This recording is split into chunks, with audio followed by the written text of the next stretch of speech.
ನಮ್ಮ ದೇಶದ ಸೇನೆ ಕೇವಲ 10% ಏನು ಮೇಲ್ಜಾತಿ ಜನರಿದ್ದಾರೆ ಅವರ ಒಂದು ಕಪಿ ಮುಷ್ಟಿಯಲ್ಲಿದೆ ಅಂತ ಹೇಳಿ ಇದಕ್ಕೆ ತಮ್ಮ ರಿಯಾಕ್ಷನ್ ಇದೆ? ಆ ಮನುಷ್ಯನಿಗೆ ಸ್ವಲ್ಪ ನಾಲೆಡ್ಜ್ ಆದರೂ ಬೇಕು. ಆ ಹುಡುಗ ಏನೋ ಪಿಕ್ಚರ್ ಬಂದಿತ್ತಲ್ಲ, ಅದಕ್ಕಿಂತ ವರ್ಸ್ಟಾಗಿ ನಡ್ಕೊತಾ ಇದೆ. ಬೇರೆ ದೇಶಕ್ಕೆ ಹೋದರೆ ಭಾರತವನ್ನು ಕಂಡೆಮ್ ಮಾಡೋದು. ಸೈನಿಕರಿಗೆ ಯಾವ ಜಾತಿ ಇದೆ ರೀ?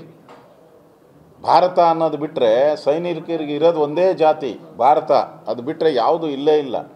ಅಲ್ಲೂ ಜಾತಿ ಹುಡ್ಕಕ್ಕೆ ಹೋಗ್ತಿರಲ್ಲ. ಫಸ್ಟು ನೀನು ಯಾರು ಅಂತ ಹೇಳು.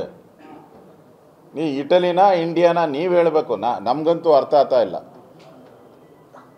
ಇಟಲಿನ ಇಂಡಿಯಾನ ಅಂತ ಹೇಳ್ಬೇಕು. ಅದು ಬೇರೆ ಕೇಸ್ ಬೇರೆ ನಡೀತಾ ಇದೆಯಲ್ಲ, ಸುಬ್ರಹ್ಮಣ್ಯ ಸ್ವಾಮಿ ಕೇಸು ಬೇರೆ ಹಾಕಿದ್ದಾರೆ.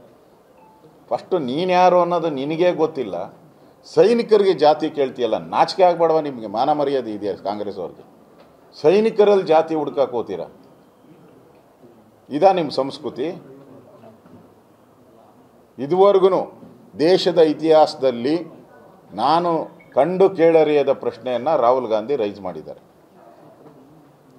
ಅವ್ರಿಗೆ ಮೋಸ್ಟ್ಲಿ ಸೋಲಿನ ಭೀತಿ ಇರ್ಬೋದು. ಆ ಭೀತಿಯಿಂದ ಸೈನಿಕರ ಪ್ರಶ್ನೆ ಎಲ್ಲಿ ಬರ್ತೈತೆ?